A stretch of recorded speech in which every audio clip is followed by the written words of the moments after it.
the weekend trips or day trips you can do from Nairobi is just unheard of in Really? Europe. Tell me some examples.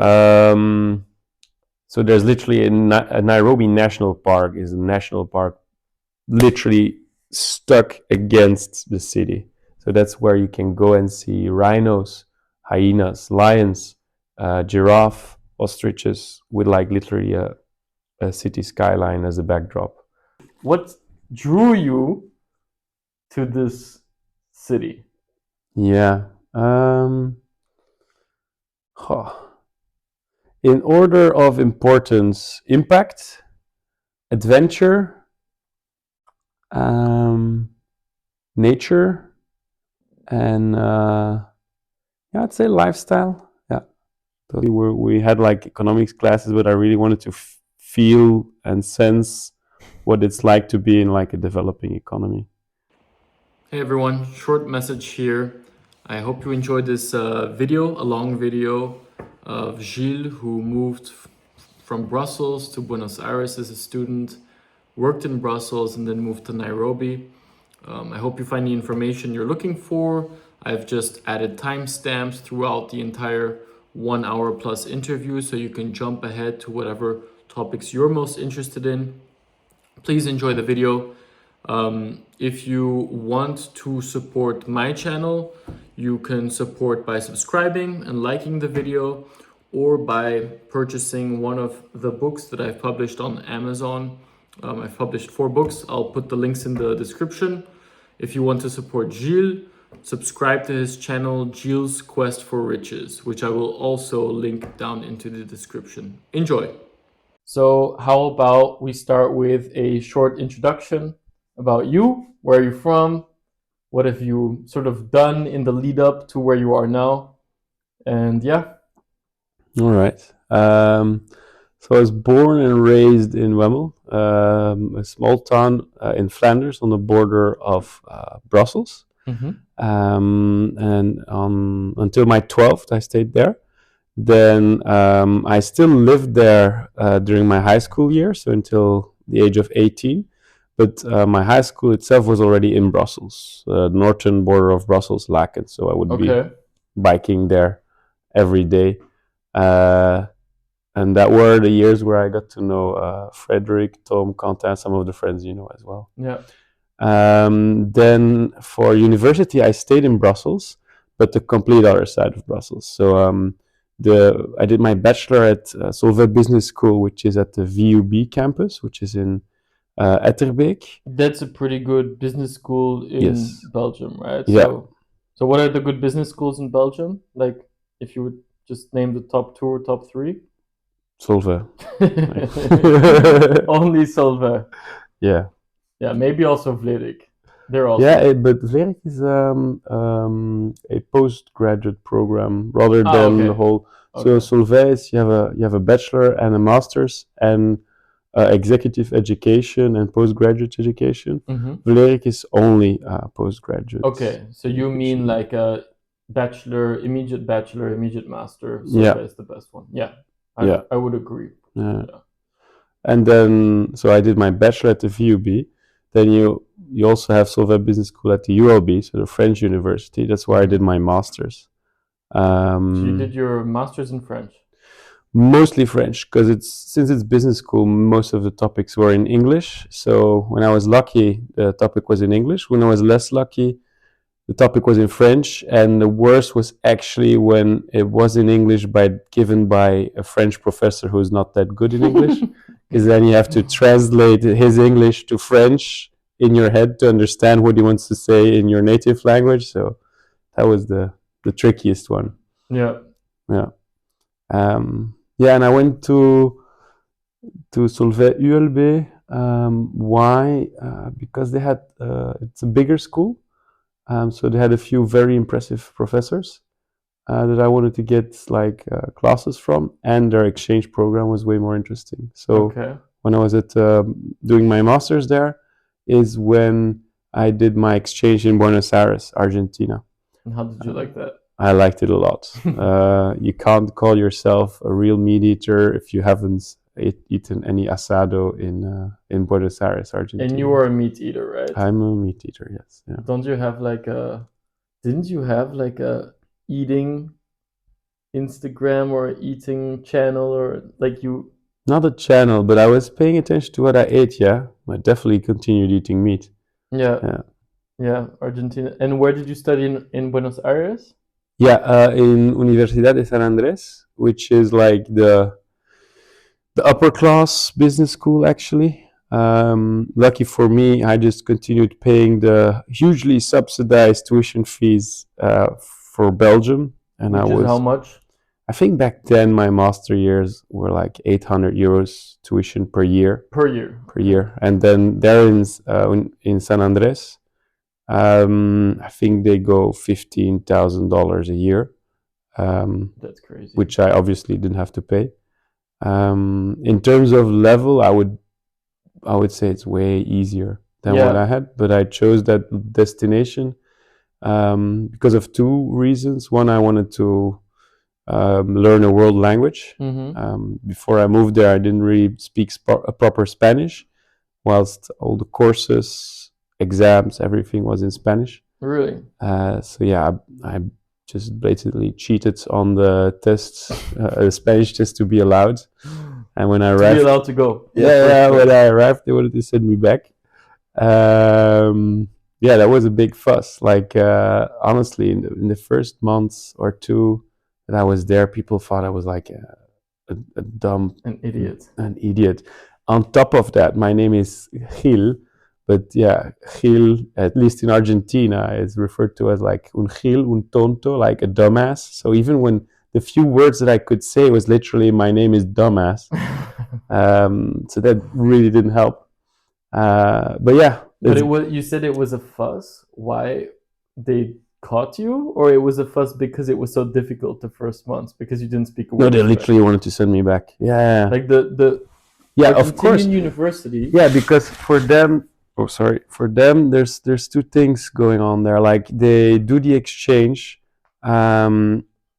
because they want interaction with their own students, of course. So if you don't speak proper Spanish and you assume that their students don't speak English, which is maybe a stupid assumption, then they lose on the interaction, which is one of the benefits of the school. And the second thing is you don't want these incoming students to lower the average level of the school too much, which makes sense. If I don't speak the language, obviously I'm lowering the level. So they forced me. No, I remember after the test, they told me like, yeah, so Gill, we're gonna put you in the mandatory Spanish class for intermediate, and I was like, yes, intermediate. And then they stopped me like, no, Gill, sorry, this is intermediate. Your level is here, but we don't have those classes, so we're gonna put you in intermediate class. But in the end, like, because labor is so cheap there, I went to one of these classes and I was like, dude, this is not going fast.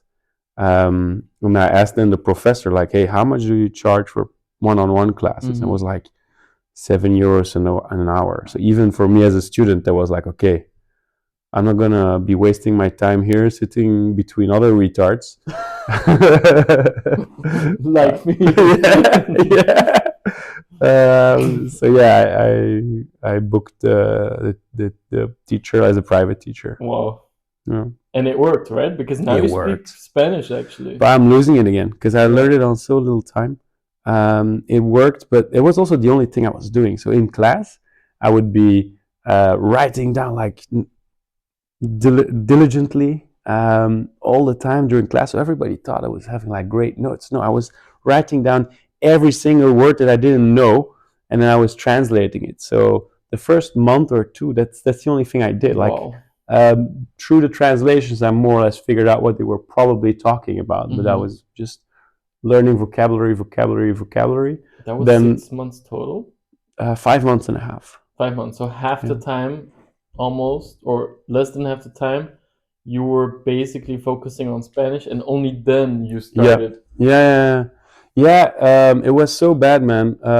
One time I arrived like 5 minutes or 10 minutes late in a class, and the class had already started, and there were like slides on there. I'm again noting down, but there's so many words that I didn't know. I was like, huh?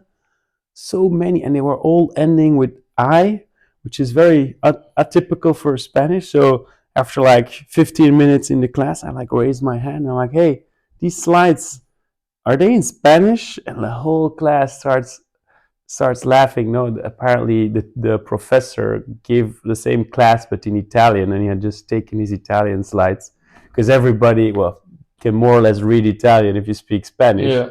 Of course, if you already don't speak Spanish, you have no clue what's on the slides. The good thing is that you speak French, right? So actually Yeah, going from yeah. French to Spanish is Goes very fast. easy or easier than going from Spanish to French. Yeah, because I'm dyslexic. Really? Yeah, so learning a language was not necessarily my strength. But yeah, it was fun. It was fun. By the end, like literally the few weeks before the end exams, I was able to read my course, and yeah, then it was easy, very easy. Wow. Okay. I didn't know that story. Yeah. It's a very And the cool second story, reason actually. why I want to do Argentina is, okay, we had like economics classes, but I really wanted to feel and sense what it's like to be in like a developing economy. Seeing the inflation, like seeing the restaurants not updating their menu, like just scratching the price and putting a new price, scratching again, putting a new price. Isn't there this one saying like there's developed countries, there's developing countries, and there's Argentina? Yeah, well, There's like a quote like that. it might make sense. Yeah. Yeah. Like it's also crazy. There's like barely any secondary industry. So you have like lots of farms and excavation and whatever, tourism industry. But then, for example, they would export grain and then import bread. That's crazy. So Yeah. you mean like industry, Yeah. right? Production Yeah. industry. Yeah. They don't have that. Yeah, I read that they were always very export focused, like their meat, the grains, all of that stuff. My great grandfather used to be importing potatoes from Argentina. Which is crazy since we produce a lot of potatoes. Yeah, well, in he Belgium. was also producing them here, and he even ended up. That was in the time of, what's the name of the dictator again? Pinochet is No, Chile. it's similar. Perón. Perón. Yeah. He was even put in prison in that time because I think they wanted Your money. grandfather. Yeah, in Argentina. Because he was exporting potatoes. Importing them from Argentina. I think he just.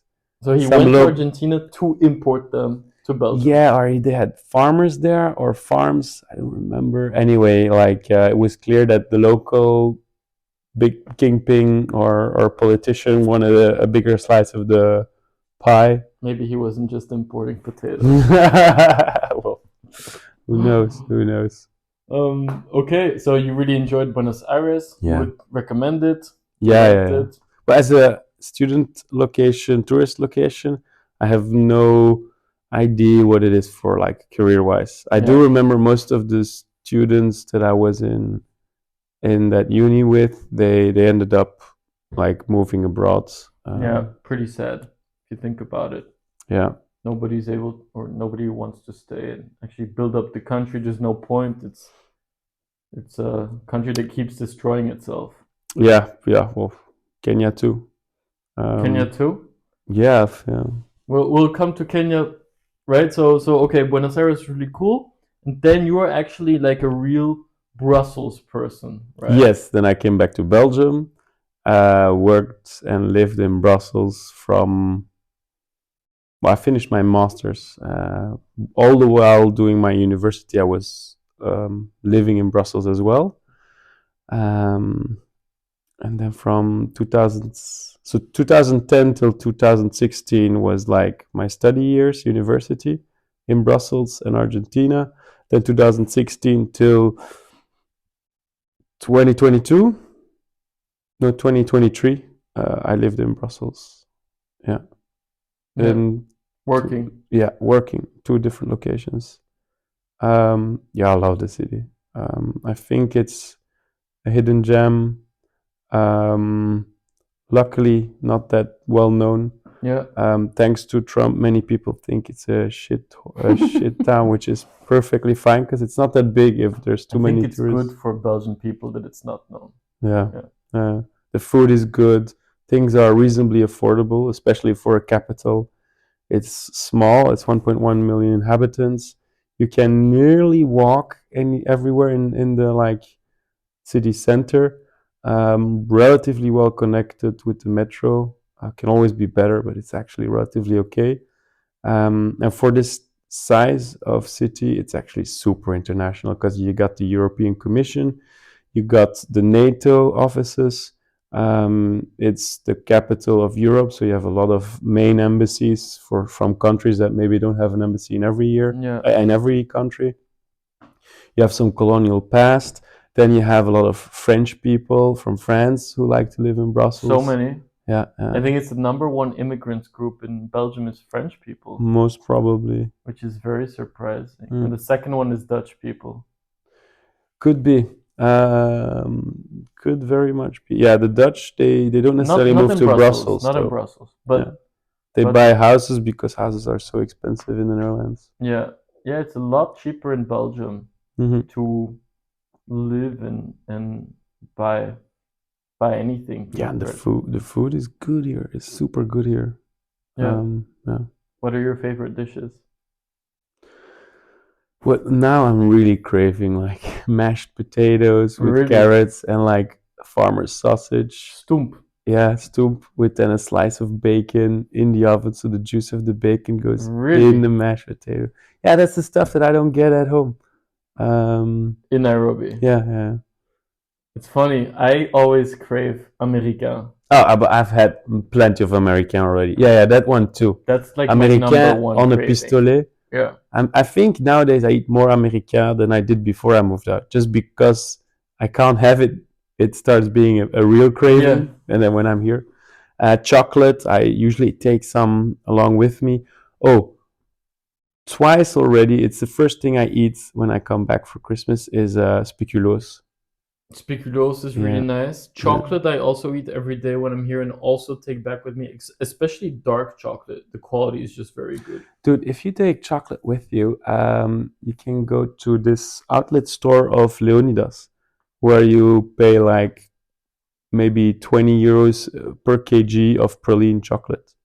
That's a really good deal, man. And then you get like these huge boxes. And it's like a luxury item. I don't really eat praline. I like just the pure. Mm, Me personally, I like yeah, the black chocolate. yeah, It's a bit less sweet. yeah. It depends on the praline. I like the Manos. You Okay. know, the ones I with don't. the hazelnut praline, white chocolate. I like everything with nuts and caramel. And you bring those back to Kenya. Yeah, And yeah, I guess the people you meet there, they love them too. yeah, If you give yeah, them yeah, some. yeah.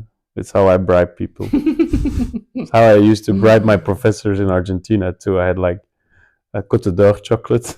Côte d'Or, I mean, it's like a general standard chocolate, but the quality is Yeah, so good. That's what yeah, I ate today, for example. yeah. Côte It's d'Or. like it's just commercial chocolate, but like commercial chocolate in Belgium is better than fancy pancy chocolate anywhere else in the world. Yeah.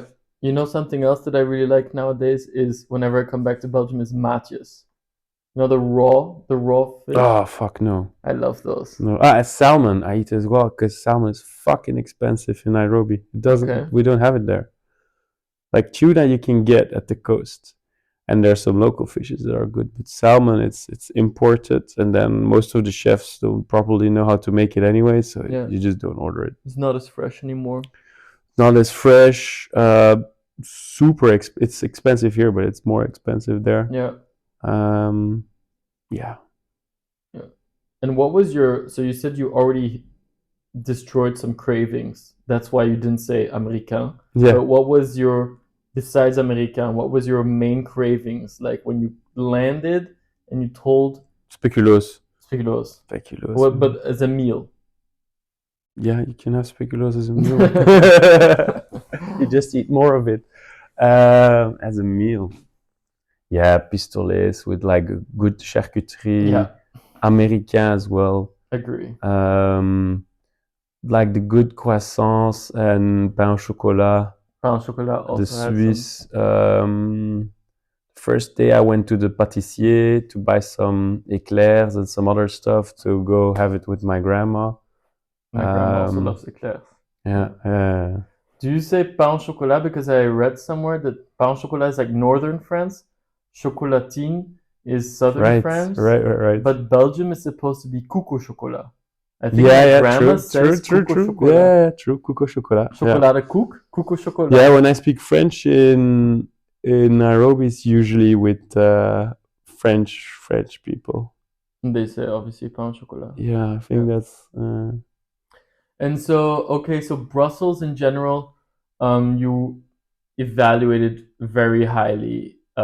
What did it look like in terms of job opportunities when you finished your studies? What area yeah. did Well, you go into, or did you I choose to? think I could go any. I was able to go nearly anywhere with like the business engineering degree. Um, I ended up going into software, a young professional track. So first a consultant, then a business manager. Yeah, But I think I could have gone to FMCG, to pharma. Lots of people went to various variations consulting. of consulting. A few started their own businesses. Um, a few went abroad directly. Like I got a good friend who moved this year to number one Wall Street, investment banking. Okay. Um, then in London, a few people. Dublin for tech sector. Dublin, there were a few. Yeah. So a lot of people moved away, or No, like maybe 20% max or yeah. something. And do you think Brussels is a good place for work, or is it not really a place with a lot of jobs? I've, well, last time I was here, there was lots of opportunities. Yeah, and then Brussels compared to the rest of Belgium, there's way more happening. Just the startup scene could be better. I Yeah. think the startup scene is maybe not necessarily bigger, but more lively in Ghent and Antwerp. Okay. Um, yeah, but for the rest, like the especially for afterworks in springtime, summertime, Brussels is great. For any business where there's some politics involved, you're really at the beating heart of politics and regulation in Europe. Um, but too much regulation, to be honest. But yeah, Yeah. it's very green. You have lots of parks, small, big ones. You have the Forêt de la Soigne. Mm-hmm. Um, I just went walking, yeah. not far away from here. I No, just went. Yeah. true. And here, Tervuren is very green. Laken is very green. Yeah.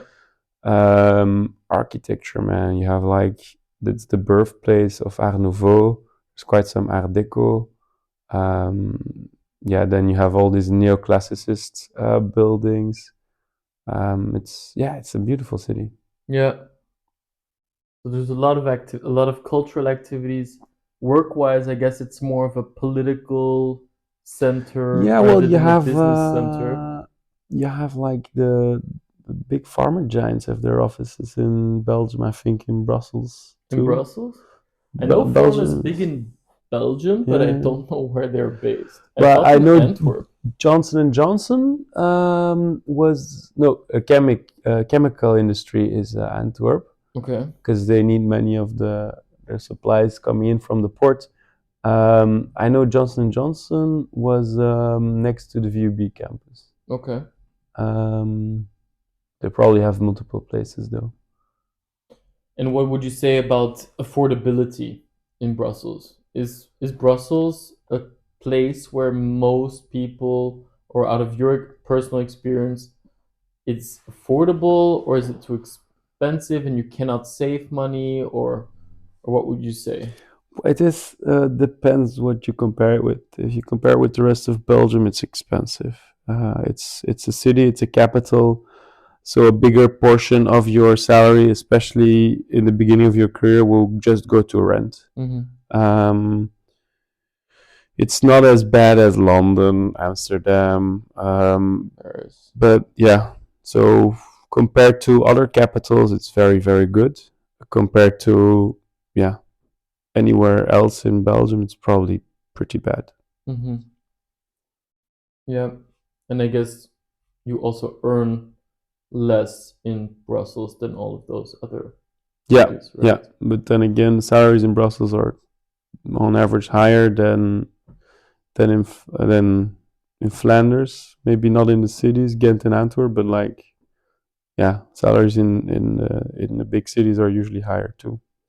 Mm-hmm. Yeah, Belgium is just heavily taxed, so And what would you say are the negatives about Brussels? So you really love Brussels, right? yeah, I You love you love the Brussels. I culture, you think love the it's food. a great place to live. Yeah. Yeah. But what are the downsides of the city? The city and the countries, the taxes are huge, are like literally detrimental if you wanna step up the ladder in wealth. If you wanna create a business, then taxes and regulation are horrible. Um, then you also have the mentality a bit shifting more and more against entrepreneurs.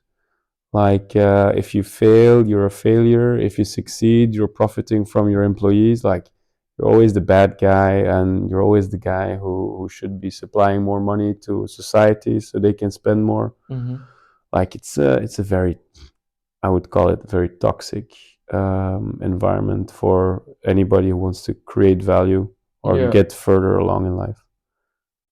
Yeah. So for people with ambition who want to, yeah, Yeah, set up their own business, it's not the best. don't do it in Brussels or Belgium Yeah. I if would you can. sort of agree with Yeah, that. like we had our first unicorn, tech unicorn. Odoo. No, no, no. Yeah, they're big too. No, Colibra. Okay. And the four founders were from the VUB. But they moved a few years back. They just moved their company to the Netherlands.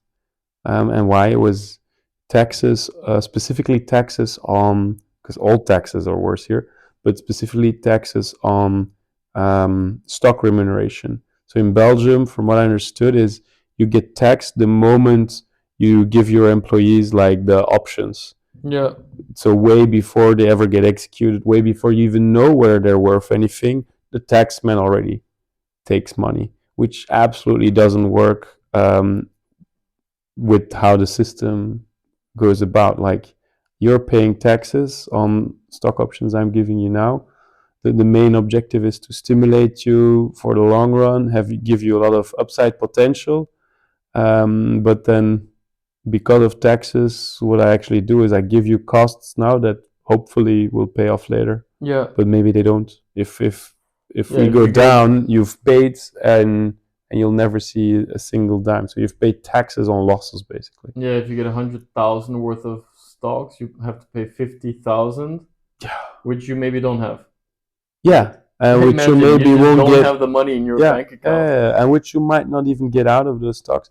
Imagine then, oftentimes they put like a maturity period or a cliff, so you need to wait a year or a year and a half, or what do I know, 5 years until you can execute.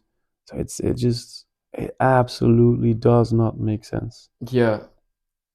On the opposite side of that, I think in Belgium you still don't pay taxes on profits of stocks, right? You pay taxes on dividends, Dividends, right? 25 or 30, I don't know. And you don't pay tax on capital gains. Exactly. Yeah, On the which capital is gains profits, which is there's two. quite important, no? Yeah, there's two things. Yeah, but that's the thing. Like, um, yeah, we literally have a tax system that blocks people from getting rich, and then leaves a few doors open for people who are rich to remain rich. Yeah. I think that's not how it works. And then the most stupid thing you can do is then go and tax the rich even more. No, you should reduce the taxes on the middle class that wants to make it. Yeah. The second thing that's for now, I think, not taxed is if you rent property, but as a private person to a private person, Yes. not when there's businesses involved. But if I have a house, I rent it to you, Artus, then I think there's also no taxes. Yes, that's also my understanding. Yeah. Yeah. So there again, like if I have wealth enough to have a second apartment, then it's very beneficial. But yeah, you need to get to that point. So taxes are one of the things that are really bad about living in Brussels. Anything else? Regulation. Regulation. I knew it, but I only really understood it when I started doing business in Nairobi. Like somehow you know things are slower and you get confronted with it, but I had never seen how things would work if it wasn't there. And In it's another just system. crazy. Yeah, you can set up a company in no time. You find your accountant, contracts are done, hub. You want to set up an application, this or that. Everything goes so much faster. Yeah, makes more sense. So taxes, regulation, those are more like business perspective. What about more about you living in Brussels? How is there anything that you did not like or could improve about just your day-to-day life? Maybe from a less money Yeah, well, but perspective. those things like it's money, but it's also mentality. It impacts what you're doing. 8 hours of the day is your profession. What are True. the frustrating bottlenecks you're True. working on? It's more than just money. It's Yeah. like it seeps into everything. Yeah, I think yeah, well, food is important for me, but Brussels is really great in that. Frederik. In that regard, like it's also a great place to have Italian or French food. Yeah. Maybe the weather, but I really don't mind that much. I Bad don't mind, weather, yeah. I really don't mind that much. Like the weather does not impact my mood. Let's say. You grew up here, right? Yeah, You grew up yeah, here. You're used to it. yeah. But I hear a lot of Belgians complain as well. Yeah? Like, yeah. Okay. Actually, I don't like too much sun. If anything, it's maybe a disadvantage of So where. Nairobi is actually losing on the weather side. Yeah, I tried to get my good dose of shade. Yeah? Yeah. Okay, I think that's a so actually not many negatives about Belgium except the taxes and the regulations, which are big negatives, Yeah. obviously. Like the taxes are ridiculous actually in Belgium.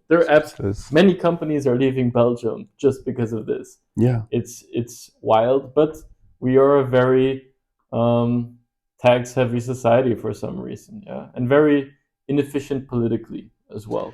Yeah, but politics are always inefficient. That's I think nearly everywhere in the world. Some countries do it better, Yes, but it's by design often a bit inefficient. especially in democracies, I would say it's by design slow, you know. Slow and inefficient, and but it's about budgets, spending your budget, that kind of stuff. Yeah. Yeah. Well, So, Kenya has its own problems, and there it's corruption. So yeah. yeah. Yeah. Here there's less corruption. There is corruption everywhere, but I would say it's quite okay actually in Belgium. Yeah. Corruption levels are pretty low.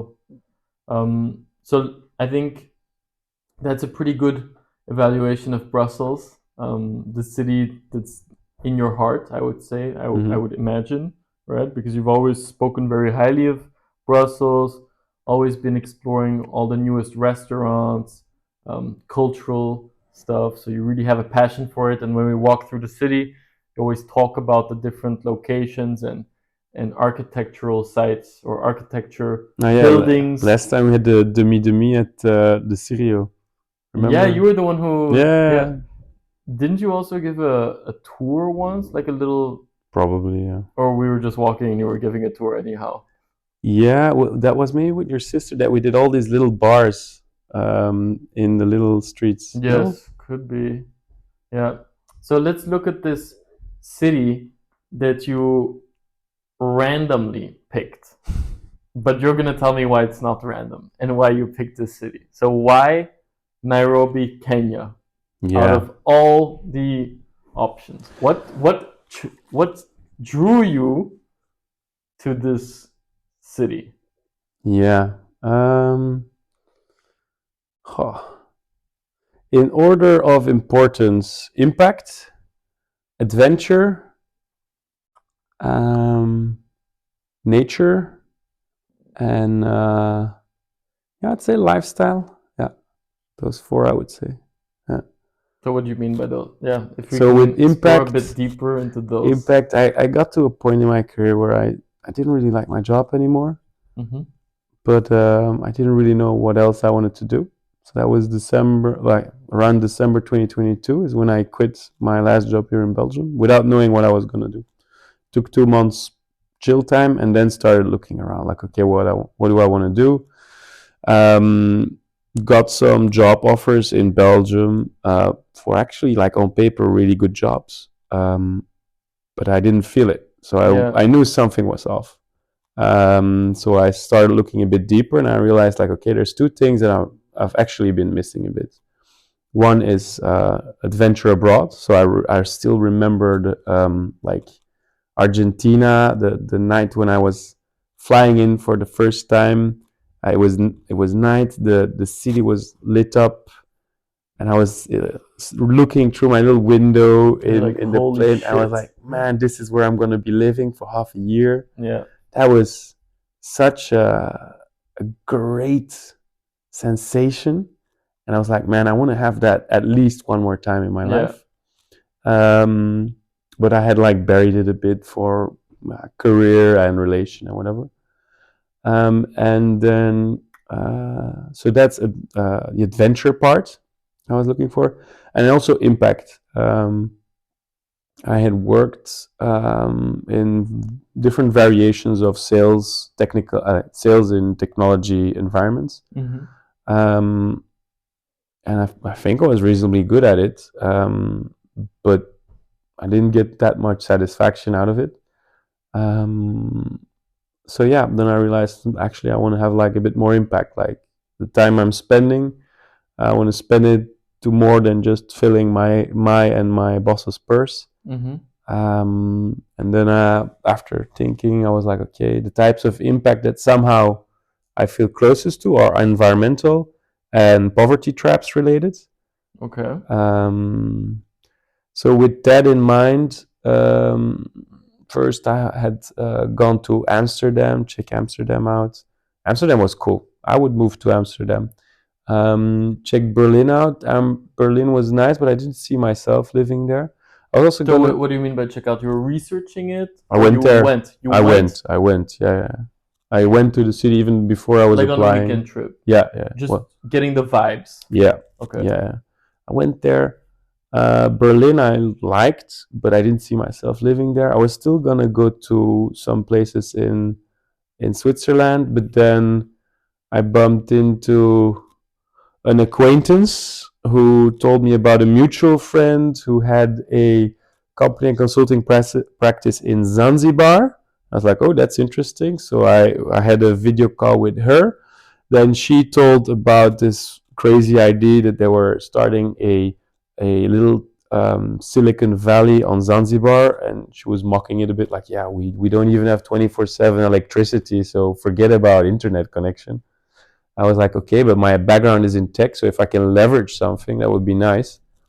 And then I was looking up articles about this Silicon Valley, and then I bumped into a term called the Silicon Savannah. Like, will this Zanzibar Silicon Valley ever compete with the Silicon Savannah? I was like, Okay. whoa, don't know what this is, but it sounds cool. Never heard about that before until you said it just now. Well, there you go. So the Silicon Savannah is actually in Nairobi. There's a lot of tech companies there. It's the economic hub of Eastern Africa. But all of that I just found out in 2022. And I remembered that I had a friend from uni that had been living there already for 8 or 10 years. So Mhm. I reached out to her. She said, like, yeah, life is crazy here. It's really cool. She started sending me some potential jobs, which also on paper looked very cool. But I was like, yeah, okay, but what does this job mean in Kenya, Nairobi? Like, I'm not sure whether it would mean the same here and there. Yeah. And then she said, like, yeah, well, Jill, you will only know if you try it. So that was in May 2022.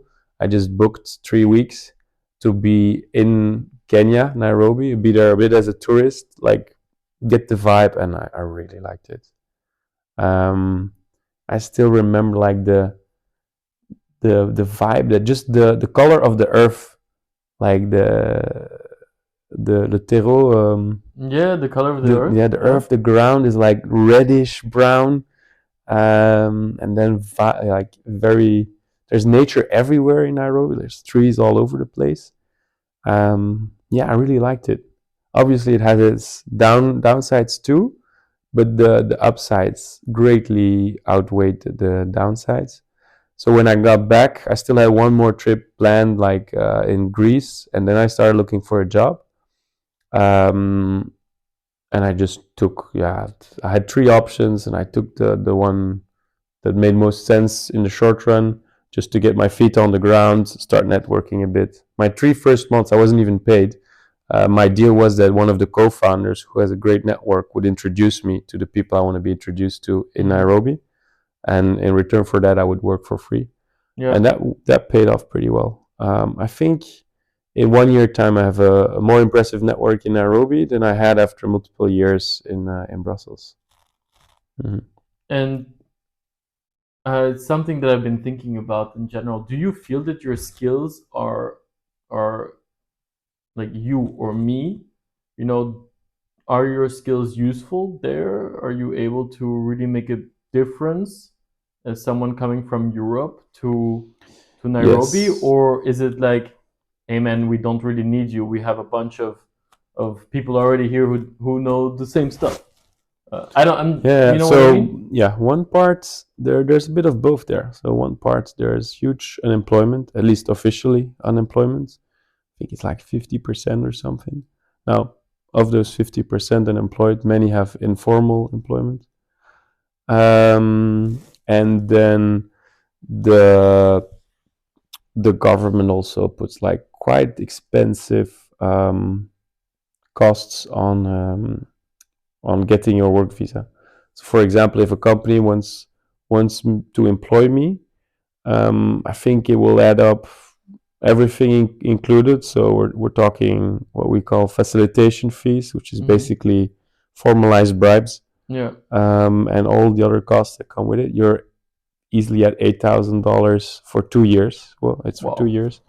And then in the procedure, as in many places, you have to show like, we can't hire somebody local because this person speaks this, and this language, this, and this background. And so making this last text is actually pretty easy for me. I speak four languages. I have a network in Europe. I got background in artificial intelligence in one of the top labs in the world. Um, like that's usually pretty easy to do. And then the added value, even if I didn't have that background, you have other added value. Like there's a big lack of competent C-level people in Kenya. Okay. Because they still have to grow into those roles, Well, maybe. yeah, people who are competent enough or get the right education, they just go study abroad and often just don't come back. And then you have quite some C-level people who are actually not that competent because there's such a lack of C-levels. They stay in the role. They get paid disgustingly big amounts, but they're actually not that good. Um, so yeah, there is this shortage, but obviously everybody's looking at your company like, hey, why do you put a white guy here if you Yeah. can put a Kenyan? So it's a It's a tricky trade-off. touchy subject, Yeah, probably as well. yeah, and also you don't want half of your management to be like white Foreign. dudes, because it's still a local company. Like you need to have some like roots in the environment you're working at. So those are a bit the trade-offs. Also, when it comes to both selling and getting investment from the Western world, it's just a huge difference if there's just at least one white guy there. Yeah. It's stupid, but that's how it goes. I think you have a good point in saying that probably a lot of the educated people, there's a big brain drain issue from Kenya. Now that you mentioned it, in my job, I know some people in Kenya who then you look 1 year later and they're all in Europe, you Yeah, know, and they've left. They use whatever tools or networks that they build up to leave essentially. So And on the other hand, you have some people, maybe a few people like you, who do the opposite, Yeah. who go from Europe and decide, hey, let's go to Kenya and build something up. There's a lot of people, specifically Nairobi as well. It has like one of the UN headquarters, and a True. lot of NGOs as well. Um, but maybe a very interesting number, like 25% of the Kenyan economy is remittances. Yeah. You know what remittances Yeah. are? So it's Where do they basically usually go? UK? that I probably UK and US. Mm-hmm. So the wealthy families send their children to good universities and then they stay there. Yeah. And in Kenya, people speak what language is the first language? Swahili or English I think or something else? officially English is maybe the first language. Swahili and English are definitely both official languages, Mm-hmm. but most of the people have their the first language they learn is their tribe language. When there's like 42 different tribes, Okay. um, but most people speak English and most people speak Swahili, at least in the cities. Outside the cities, it's a bit trickier. And so tell me about, the process of you moving to Nairobi and how is life there? So how does it compare to when you were living in Brussels? I know you were living in an apartment in Brussels. Now you're living, I think, in an apartment again. What do you get for your money's worth, or can you tell me a bit about that? But wait, And wait. what kind of activities can you do? You were talking about Brussels, Yeah, about the culture and all this stuff. What can you get there? yeah. Let's. In terms of amenities and housing, you can get way more. We can elaborate on that later. But what's really cool is like nature and what, like the weekend trips or day trips you can do from Nairobi is just unheard of in Really? Europe. Tell me some examples. Um, so there's literally a Nairobi National Park is a national park literally stuck against the city. So that's where you can go and see rhinos, hyenas, lions, giraffe, ostriches with like literally a city skyline as a backdrop. And that's like, yeah, less than 1 hour drive from where I live. That's crazy. It is. Then you have a forest, Karura Forest, in the city, which is great for like a Saturday or Sunday walk or mountain biking. It's a big forest? Yeah, it's quite big. Yeah, it actually has two wings. So you visit the right wing or the left wing, whatever you feel like. And yeah, when you're walking there, you really feel like you're not in a city. There's an arboretum, which is a very big park with lots of different trees. And then we're still talking in the city. If you take a 45-minute flight, you're at the Kenyan coast, which is beautiful, really beautiful. And there's multiple coastal towns that are worthwhile. You have like more Arabic background. You have a coastal town with like lots of Italians, so you can have very good Italian food and gelato there. You have like the fancy places. You have lots of things. Then you can also go to Masai Mara, which is again I think an hour's flight or a 4 to 5 hour drive. Okay. And that's probably the most, if not one of the most beautiful places for safaris. Yeah. So you see herds of 30 elephants or more, 100 buffalo herds, tons of lion prides, and big prides sometimes, like 12, 15 lions. Yeah, I've even seen leopards and cheetahs from really up close. Like there was a leopard that crawled underneath our car even. It's really, there's abundant wildlife there. And it's beautiful. I did multiple beautiful safaris, but this one it's Masai like Mara. yeah, you're Masai Mara. It's the elongation of it's the same Serengeti. valley as the Serengeti, Yeah. just in Tanzania they call it Serengeti. Yeah. In the north, they call it Masai Mara. Yeah. So very different activities than you could do in Brussels. Right? Yeah. And there's more. There's like when my brother came to visit last month, we went to Olpejeta, which is another national park, and there they have the two last living northern white rhinos on the planet. So you can go see them. Obviously, it's a bit more expensive, but still not exaggerated. Like the park entry is, for example, $100 per person, and then seeing this specific rhinos was like $70 per person on top. Yeah. Which is expensive, but still, given that it's really the last two, it's And it goes to a good cause. yeah, to saving wildlife, yeah, right? yeah. I mean, It's super impressive, those things. yeah. Okay, And there's more, but yeah, that's pretty cool. So a lot of nature stuff, which in Belgium we're quite lacking in nature, yeah, right? Is a big downside. I would say maybe in the Ardennes there's a bit of forest, yeah, but which I like too, yeah, which I definitely like, but it's not the same level of abundance. no, And then with the very big fauna, I think there's maybe not even any equals in the world. yeah. Like I can get that there's other places with more trees and plant life, maybe even, but yeah, in terms of animals, there's so much. Nothing springs to my mind off the top of my head, actually, like so close to a city. I think this Yeah, Nairobi National Park that you mentioned is quite unique. yeah, that's Yeah. unique. Yeah, It's like, yeah, I think like in Vienna you have those Alte Donau lakes where thousands and thousands of people can go swimming on the weekends every weekend, yeah, during the yeah, summer. it's also nice. That's really nice. It's not unique, but it's definitely a big plus that few cities have.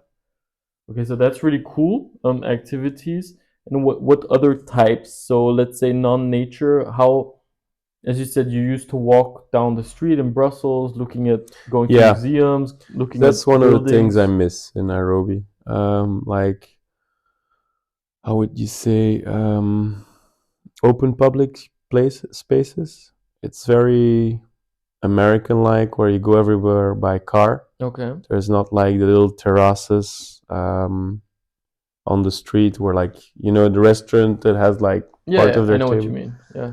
So definitely not the Italian vibe where you go take a stroll after dinner over the plaza to the gelato. Sit down, have a beer. Absolutely not. It's you go to a place and that's where you do stuff, and then you go to the next place. The closest experience, the experience that comes closest to that is like in shopping malls where they create artificial open Yeah. spaces with like food courts or rooftop food courts. That's the closest you get to it, but it's not the same. It's a bit like Latin America, no? Like No, Latin America, you can have some street life. in Buenos Aires, you do have this type of European, Yeah, hey, let's sit down at this little terrace and out in the open, while you're walking down the street. In Guatemala City, not so much. Yeah, yeah. I've never it's a been to bit Guatemala more. City. It's a bit more like you say that they build these large Yeah, but malls. Guatemala is way closer to the States. I think it's a very US thing. Could be, could be. I was thinking it was maybe also a security thing, Yeah, you know? both are linked. Yeah, Absolutely. Yeah. that they built these sort of mini European microcosms in these malls with like open seating within the mall. Yeah, yeah, yeah, yeah, But it's not definitely. the same. And sometimes they connect it to the outside. That's nice, when they manage to build the mall in such a way that you still somehow get the feeling that you're like in open air. Yeah, like my favorite mall is like Sarit Center, and there it's like a rooftop. So the rooftop they just have like um, more or less a circle, or like around the roof.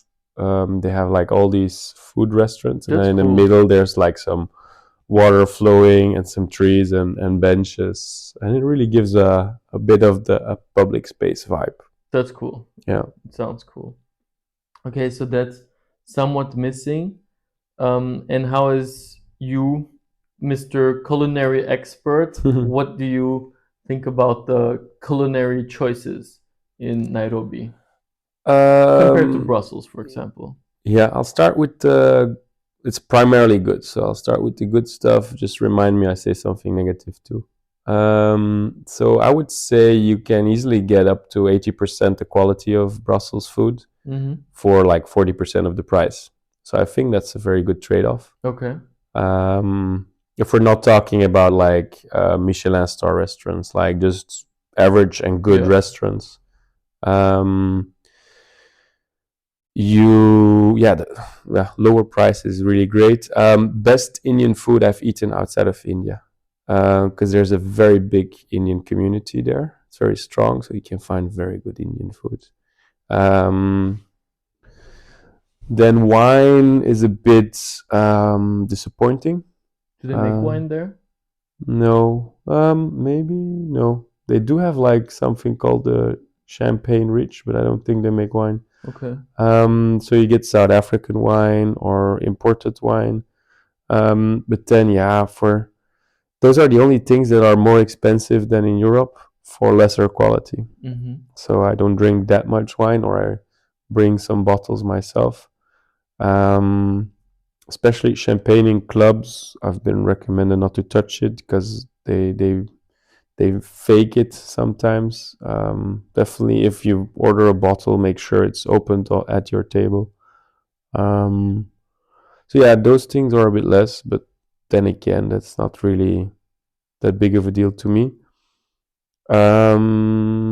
And then other world cuisines, you primarily find what you need. Um, yeah, many Ethiopian restaurants, Eritrean as well. Are they good? The restaurants are good. I'm just not a big fan of that cuisine, like Yeah. the sour pancakes kind of stuff. Yeah, it's very different, right? It's Yeah, crazy. yeah. They're like technically they're good. They're Yeah. just not my kind of thing. Yes. Like strong cheeses, I don't like it. Oh, cheese is not really great in No? no, because like or yeah, initially I think it's also not really the local population that eats it. It starts coming up a bit, but like yeah, like mozzarella or parmesan, like they sell packages of something they call parmesan or mozzarella. It has absolutely nothing to do with parmesan or mozzarella. Okay. You can't even that it is something like it, but in a population where people don't necessarily know what parmesan is. Or where they're lactose intolerant. Maybe the majority are actually lactose intolerant. There are some. I definitely wouldn't say the majority. I think it's still quite okay. Yeah. Mm. And I think you mentioned some downsides of the food, Yeah. so So the wine, and cheese. and Cheese. the cheese, but I'm not a big cheese fan anyway. No? So I just take 1 or 2 blocks of pecorino with me to make pesto there, Yeah. because then basil is super fresh, tomatoes are super fresh. Like Okay. if you make bruschetta in Nairobi, it might taste better than in Italy. But And here it tastes horrible. yeah, it's The just tomatoes water. in Belgium It's are just water. horrible. Yeah, Yeah. yeah. They're not all horrible, but you have to take the cherry tomatoes Oh, or the plum tomatoes to get like the flavor of a tomato, right? Yeah, no. Like the tomatoes in Kenya get way more sun. okay. So Um, the vegetables are more tasty for sure. yeah. No, another downside, food hygiene, which is probably not going to be a problem in Nairobi. But then if you go to the coast or in rural areas, it's very risky, especially if you're not used to the local Yeah. um, diseases, let's say. Um, And the water is, can you drink tap water in Kenya? I wouldn't do it. Like my building has its own drill, so they Okay. use groundwater, which we still filter. Um, So I you do wouldn't drink try it. the tap water from your building No, I after. still filter. It goes through the groundwater in my building. I use after I filter it. Okay, but you drink it after filtering it. Yeah, Yeah. yeah. And I when I wash my teeth, I just use the water like that. Okay, Yeah, without problems. yeah, That's already okay, I would say. But your building has its own water system. yeah, Okay. yeah. Speaking of your building, I think that's a very interesting subject, right? Which I already touched upon earlier. How is it? Yeah, you said that you can get a lot more for a lot less. Yeah, yeah. So because I needed to build up my network locally, I went back actually to do like a flat share. So I'm living in one apartment, which I would say is like 200 square meters. But we're living there with 4 rooms and suite rooms. So every room has their own bathroom. Okay. And I have the biggest room, for which I pay, depending on the exchange rates, let's say 500 euros a month. Okay. I think currently it's 520 or something, or 540. It's not Um, that cheap. no, and that is one of the more expensive places that Okay. you can get. Now, what do I get in return for this? My bathroom has its own jacuzzi, which I don't necessarily use, but it's there. Then we have a pool table in our Okay. living room. We have a cleaning lady and house manager who's there every weekday. She works on 3 apartments on top of each other. So Wait, so she's she not, cleans everything pretty much every day. she does the laundry. Really? You still have to do the ironing yourself, but I pay our chef because we also have a chef who comes twice a week, so you can What? order foods. And he makes the food for you. She makes the food for She us. makes the food Yeah, yeah. two Twice days a a week. 2 days a week. So, but if you want more, you can order more. I like to cook myself a lot, so I don't. Yeah, I order 1 or 2 meals a week. Very affordable, like basically the price of the ingredients with a little bit extra. And I pay her to do the ironing. Like that, the main team is labor is super cheap. Yeah. Um, then what else do we have? Oh, then the bill. So this is my apartment. Then the building has a rooftop pool, which is great. We have a rooftop gym where I spend a lot of time. We have 2 saunas and 2 hammams, one Wow. for women, one for men. What was one more thing? Ah, yeah, a rooftop restaurant and bar. Now the restaurant is, So. yeah. Well, I order fries there when I'm at the pool, but that's all I would order. Okay. Like a club sandwich. Yeah, simple stuff. Yeah. Mm. Okay, sounds really nice. Is it like location wise also? Yeah, it's in a Kilimani area, which is a very decent area. There's more fancy areas like Gigiris, for example, where the most of the diplomats and UN people live. So that's, I think, the most expensive area. But Kilimani is very decent. Yeah. And overall, how would you rate living in Nairobi compared to Brussels now after 1 year? Hmm. Do you see yourself settling there or? If I if it's up to me, I would prefer to live in Nairobi and be in Belgium like twice a year for about a month each time. Mm-hmm. That would be my ideal life because my family, friends are still here, and those are friend relations I've built up over like 20 years. Julian, for example, Yeah. we know each other since 2004. Yeah, Jesus. Um, so yeah, like I can make new friends in Nairobi, but never ever will they be as close and as deep relations as the ones I have here. Yeah. Um, so yeah, I still, it's a bit as if I have 2 homes, let's say. Yeah. It's back like student times where in the week you'd be at your cot and then in the weekend you'd go home to your parents. It's like a bit the same vibe. Like my the place where I really live is Nairobi, but I have like a second Home. fallback home base, let's And you say. have direct flights from Belgium actually or not? You do. Brussels Airlines flies direct, so then it's like I think 8 hours ish, but they're quite expensive. So oftentimes I take other airlines. With a stop in between somewhere. Yeah, like I really like flying Qatar, but then it's a big detour. So Yeah. then my travel time is like 13 hours or something, or more. Istanbul, Uh, maybe. I haven't done Turkish yet, but this time I'm flying Ethiopian. Ethiopian, Yeah, which is okay. Yeah, it's okay. it's the strongest African carrier, no? Yeah. So 5 years in a row, best African airline. 6 years in a row, best business class in Africa.